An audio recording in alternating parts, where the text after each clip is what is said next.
And I'm just saying, I mean, Michael must have had help. I mean, he worked at a TV studio. He was probably a producer. Or either that or he hid behind fucking Elise's money. And he wore that bitch out. He made her old before her time.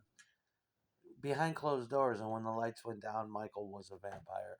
That's what I'm thinking in the Family Ties. Michael was, yeah, ruthless is the word that comes to mind right off the top of my tongue. He was ruthless. When the lights would go down, he would do, he ruled with an iron fist, I think is what it is. When the lights went down and the curtain went down and you couldn't see what was going on. But Michael, what the fuck? Yeah, Michael. That's how he would rule the house. Alex had no heart. He was American Psycho. It would go in one ear out the other. He knew what was going on in the bedroom behind closed doors, and that was his mother. But he was busy checking stocks. He paid it no mind. It would distract him for a moment. He'd go back to writing. The girls would cower and live in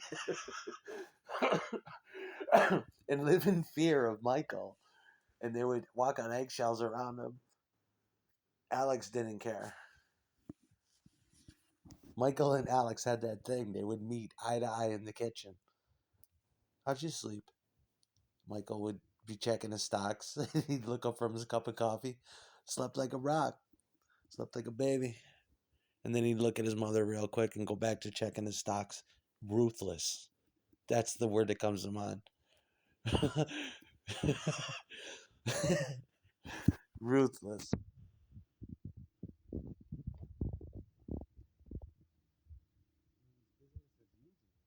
That kitchen door was always open. That would be the thing that would, even I would be tempted.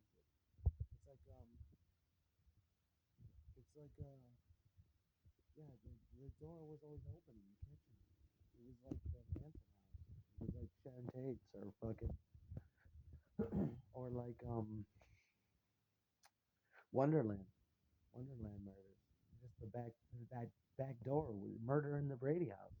If you wanted to go in there and do the family, it wouldn't be a problem because the kitchen door was always fucking open. Slip right inside, right into Tina's room, and out the back door.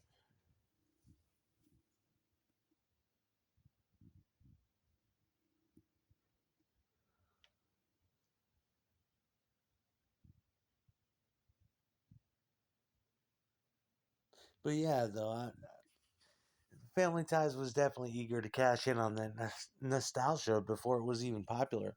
My family was, I had a PTSD dad that was shell shocked and battle fatigued, and you could tell he just wasn't right. And my mother used to tell me that he wasn't always like this. Ever since he got back from Nam, he's been like this. My mother used to tell me, and I've been like, I don't know any different. I can only imagine. Yeah, but yeah, that was pretty much. Yeah, Michael didn't have to think about that. What's a post traumatic what's a post traumatic symptom of stress to Michael Keaton? A Black Monday on the stock market. You know what I mean? Like, and yeah, I don't know. My father didn't understand it either. He was like, I wasn't, that fucking war was long. And when I got back to this country, it was way fucking different. And when I left, it was Crew Cuts, and it was Dennis the Menace. And when I got back, it was Iron Butterfly and Black Sabbath, Aaron. And I'd be like, wow, that's a culture shock. I used to try to imagine that. He would be telling me this story, and the the hippie shit doesn't apply to those guys. They're all dying now. It sucks, but that shit don't apply to them. They don't know what that is. They were taking orders, you know, back then. Oh, I don't know, Michael. If you could take the Maserati this weekend, I was kind of, you know what I mean.